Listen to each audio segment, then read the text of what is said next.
안녕하세요. 네, 오늘은 연예부 기자로 변신했습니다. 네, 박유천 사건에 대해서 하려고 하는데요. 제가 왜 이야기를 하면서 웃음을 터뜨리냐면요. 정말 이렇게 될 줄 알았거든요. 왜?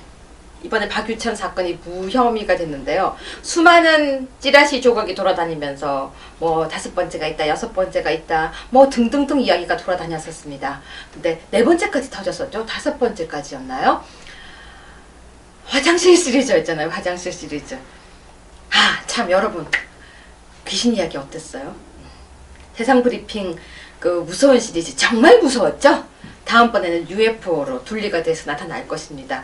저는 제가 이제 지난주 한 7, 8일간 독일 가 있었는데요.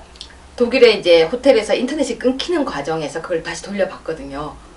보다가 제가 너무 웃겨서요. 약간 이상한 웃음을 지었는데 무섭던데요. 그게 왜 안 무섭다 그러세요? 웃은 게 아니라 무섭던데요. 아무튼 다음번에는요, 제가 그걸 한번 해보려고 그래요. 웃으면서 정치 까기. 그걸 한번 해보려고 합니다. 이 더운 여름날 뭔가 즐거운 게 하나라도 있어야 되니까요. 그런데 박유천 사건은 보면서요. 2016년 7월 11일날 7월 11일날 이게 기사가 떴어요. 박유천 무혐의 처리할 예정. 예상했던 대로죠.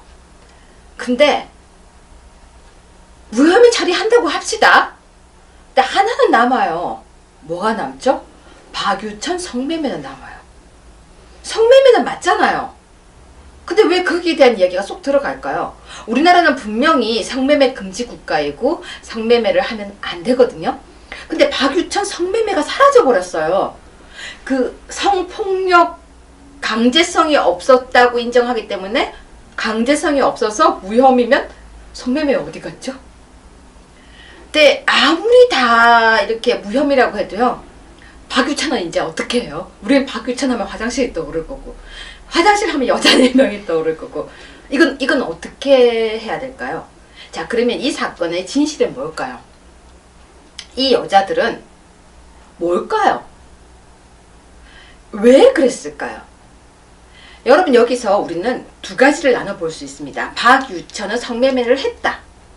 그리고 박유천은 여자들을 강간을 한 것은 아니다. 근데 그래도 박유천과 관계된 여자 4명이 있는 건 맞는 거예요. 여기서 누가 제일 큰 피해를 봤을까요? 일단은 박유천이에요. 왜? 국민정서법으로 이제는 헤어나올 수 없는 길을 그냥 건너가 버린 거예요. 사람들은 앞으로 길이 두고 박유천 하면 화장실 시리즈를 떠올릴 것이죠. 근데 자, 이 여자들은 성매매를 했었다고 합시다. 그러면 성매매를 했었던 여자들이 이거 되게 무서운 얘기예요. 남자들은 정말 이번 사건을 계기로 되게 정신을 바짝 차려야 될 얘기예요. 성매매를 했다고 쳐요. 그러면 갑자기 그 여자가 와서 나를 강간했다라고 고소를 하게 되면요. 내가 만약에 고위공직자거나 아니면 그냥 공무원이거나 아니면 대기업 직원이든 그냥 일반 남자도 마찬가지예요. 일단 치명적이 된다는 거예요. 성매매를 했는데 저 남자가 나를 강간했어요. 그리고 만약에 뭐 물건이라고 하면 DNA가 있는 걸 갖다 주게 되면 그 순간까지는 인생이 그냥 우리가 흔히 말하는 쫑이에요. 그럼 그러다가 나중에 무혐의라고 돼버리면 세상에 다 알려진 건 뭐냐면요. 성매매 업소에 갔던 것은 남겨지거든요. 그런데 이 여자들은 어떤 처벌을 받을까요? 그러면 성매매 업소의 여자들이 성매매 업소 비용을 받고 어쨌거나 하고 협박을 할 수 있죠. 내가 너를 강간범으로 고소할 거야. 그럼 남자가 만약에 싫다라고 만약에 하면, 만약에 여자가 2억을 달라고, 만약 예를 들어서 좋아요, 2억까지도 안 할게요, 2천만 원 달라고 한다고 합시다. 그럼 남자가 싫어라고 하면 여자가 그걸 알려버리면 무혐의는 된다고 해도 남자가 받을 치명적인 건 큰데 이 여자는 어떻게 처벌을 해야 될까요? 저는 그 생각이 문득 들었어요. 근데 이거 말고요, 이런 사건이 굉장히 많다는 거죠. 고소해 하고 가서 고소를 해요. 그러면 억울해도, 나는 진짜 억울해도 계속 경찰서에는 왔다 갔다 해야 돼요. 왜? 고소 당했으니까.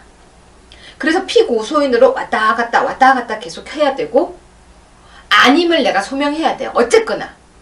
그럼 나중에 이게 무혐의라고 되고 끝이 나도 왔다 갔다 했던 내 시간과 내 머리와 내 정서적 다친 것은 이제 어떻게 보상을 받죠? 제가 왜 이 이야기를 하냐면요. 우리는 고소남용주의예요. 고소가 세계적으로도 거의 1위에 속한대요. 그래서 고소남용국가, 고소남발국가로 이름이 알려져 있는데 소송건이 그렇게 많대요. 고소건이. 그러면 이것을 결국 경찰은 수사를 해야 되고 결국은 왔다 갔다 하는 모든, 내가 고소를 당했을 때는, 그러면 만약에 그것이 아무것도 아닐 때는 나한테 어떤 손해배상을 하느냐에 대한 건 정리가 안 돼 있는 것 같아요. 물론 무고죄를 한 것도 있어요. 하지만 무고죄로 또 입증하기가 또 힘들다는 거죠. 그래서 사실은 저는 이런 생각을 해봤어요. 고소를 할 때 고소에 대한 책임도 지게 해야 된다.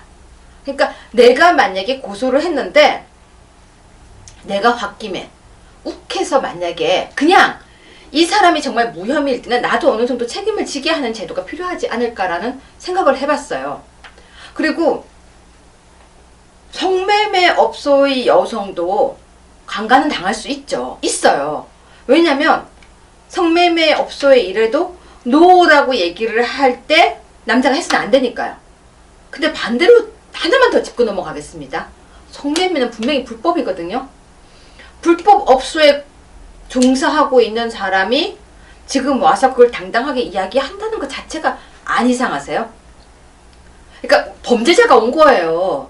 왜냐면 그 사람도 처벌받아야 돼요. 지금 그 고소했던 4명의 여자들이 성매매 업소에 종사했던 여자라면 이 4명 다 이제부터는 어쨌거나 처벌받아야 되고요. 박유천은 각계의 별개의 건으로 4개를 다 처벌받아야 돼요. 그리고 박유천에 관련된 동영상이 막 떠돌고 다니던데, 그렇다면 증거까지 있잖아요. 그 모든 것들이 다 처벌받아야 될 것들인데 왜 그 내용이 조용히 들어갔을까요? 전 그게 너무 이상하다는 거예요. 이 내용들이. 왜 지금 처벌을 아무도 그에 대한 내용을 얘기하지 않을까? 그리고요. 박유천 사건이 탁 터졌을 때 홍상수 사건도 있었거든요. 홍상수가 김민희와 뭐 이렇게 뭐 사랑하는 사이더라 어쩌고 저쩌고 하는 사건이 있었는데, 그러면서 그 당시에 나온 이야기가 뭐였냐면은 모 여성지와 홍상수 감독의 와이프가 인터뷰를 했는데 그 오프 더 레코드로 해달라고 했는데 뭐 공개를 했다. 그래서 언론중재위에 하겠다라는 이야기도 나오고 있었는데요. 기자에게 그 이야기를 만약에 했다면요. 말을 하지 말아주세요 라고 이야기를 하는 것 자체가 사실은 굉장히 고양이 앞에 생선을 이렇게 주면서요. 먹지마 하는 것과 똑같은 거예요. 근데 또 여기에서 그 기자는 굉장히 억울할 수 있을 거라는 생각이 전 들었어요. 왜? 그 내용을 다 이야기를 하고, 그리고 기자는 소설가가 아니거든요. 여성지에 기사화돼서 나갈 정도면 이미 서로 간의 그런 암암리에 오케이라는 것도 있었을 거라고 저는 생각해요. 근데 이게 너무 가십거리로 재밌게 이야기가 계속 돌아가는 것 같다는 거예요. 그 사람들 이야기가 우리가 알고 싶어하는 흥미로운 이야기다 아니다가 아니라 우리가 정말 어떤 기준과 잣대가 있어야 되는데 너무 기준과 잣대가 없이 박유천 사건도요. 막 정말 흥미롭게 거의 매일매일 방송을 했었어요. 첫 번째 사건 화장실, 두 번째 사건 화장실, 세 번째 사건 화장실, 네 번째 화장실, 그러더니 갑자기 무혐의. 그러면서 그냥 쑥. 제가 어떤 생각이 들었냐면요. 여러분 혹시 기억하실지 모르겠지만 과거에서부터요. 이렇게 막 이슈화됐던 사건들 끝 마무리가 없는 사건 되게 많아요. 이렇게 시끄럽게 막 하다가 끝이 없이 흐지부지. 제가 기억 속에서 멀어져간 사람 이름 한번 될까요? 최동욱 총장. 그때 뭐라고 전 총장이죠. 뭐라고 했습니까? 자기 아이 절대 아니라고 했었죠. 그리고 뭐라고 했죠?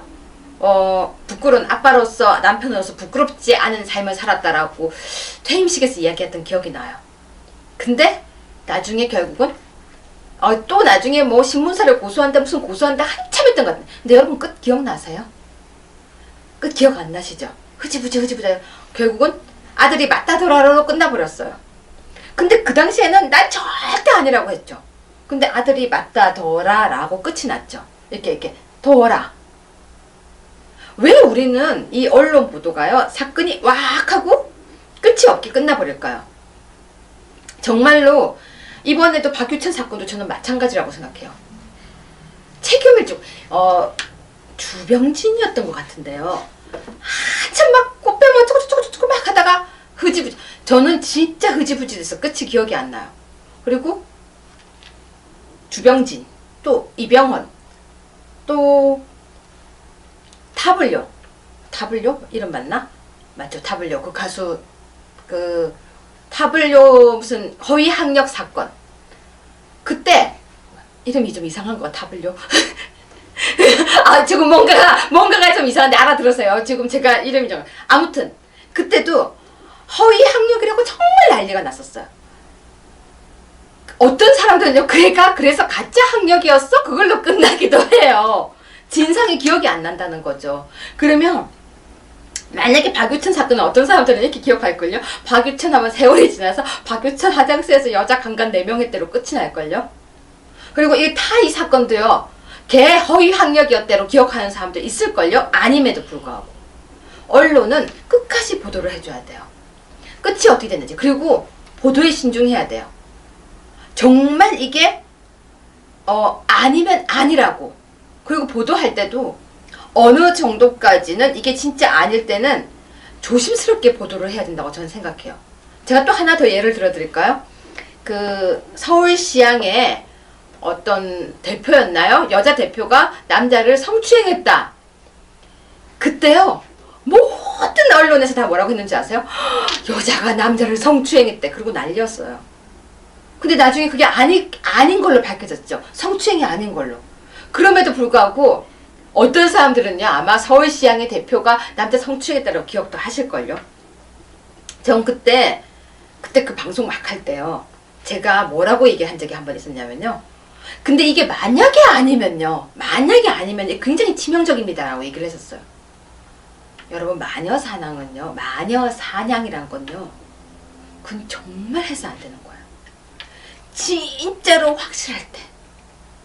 근데 누군가를 한 사람을 잡아서 매장을 시키는 건 되게 쉬워요.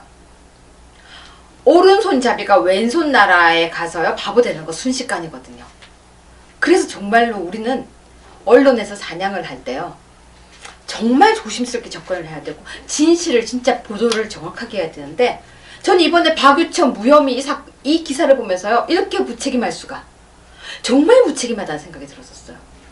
그래서 문득 든 생각이 묻혔던 사건을 한번 세상 브리핑에서 싹 다 정리를 해서 진실을 한번 얘기를 해볼 필요도 있다는 생각이 들었습니다.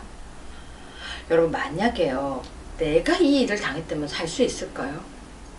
박유천이 잘했다는 건 절대 아니에요. 또 이제 중간에 이렇게 그 유튜브 막 중간중간 끊어서 보시고 유여해 박유천 그럼 잘한 거냐 이렇게 댓글 쓰실까봐 겁이 나는데, 성매매 범 맞아요. 성매매 했다고요. 근데 성매매로 여러분 성매매와요 강간은 완전 다른 거예요. 성매매도 범죄인데요 강간은 진짜 이거는 중대 범죄고요. 성매매는 나쁜 놈, 이거는 진짜 죽이려고 이렇게 되는 거예요. 근데 성매매에 대해서는 왜 이렇게 자꾸 또 간대하게 얘기를 하는지 진짜 깔렸잖아요. 성매매 하는 남자들이라고 해서 죄송합니다. 우리나라 성매매 진짜 많이 해요. 근데 왜 이렇게 다 흥행해? 왜 이렇게 다 이건 하고 있냐는 거죠. 그래서 사건을 바라볼 때 그 사건의 진실을 바라보고, 이번에도요 박유천 강간 혐의 무혐의, 다만 성매매 혐의 인정 이렇게 나와야 기사가 맞는 거예요. 박유천 강간 무혐의 이렇게 되면요 죄가 하나도 없는 것 같잖아요. 죄가 없는 건 아니라는 거예요. 그리고 그 고소했던 여자들에 대해서도 강력하게 처벌해야 되는 거예요. 왜? 성매매 업소에 종사하는 여자들 처벌하게 되어 있고 자발적 성매매는 처벌하게 되어 있거든요. 그럼에도 불구하고 당당하게 나와서 고소하고 했으니까 이제 법의 잣대에서 처벌을 받아야 하는 것이죠. 그리고 또 하나 더, 무고죄, 고소남발주의, 여기에서 한 번쯤 정리를 해야 된다는 것입니다. 진짜 조금 있다가 말랑말랑을 찍어야 되는데요. 말랑말랑은 말랑말랑하게 해야 되는데 오늘은 말랑말랑이 아니고요. 흥분이게 되겠어요. 누가 근데 거기 써놓으셨더라고요. 뭐 물랑물랑이라고요. 오늘은 그냥 물렁물렁 하겠습니다. 자, 여러분 어떠십니까? 제가요 원래는 오늘 내용을 그걸 하려고 했었어요. 독일 통일된 과정에 대한 이야기를 좀 해드리려고 했는데요. 이번에 가서 이것저것 공부를 좀 하고 왔었거든요. 그 얘기는 다음에 세상 브리핑에서 해드리고, 오늘은 흥분의 도가니탕에서 두 번을 찍었습니다. 아까 저한테 옷 안 갈아입으세요. 그래서 제가 갈아입을 옷 없다고 했어요. 네. 그러면 다음번에 또 찾아오겠습니다. 고맙습니다.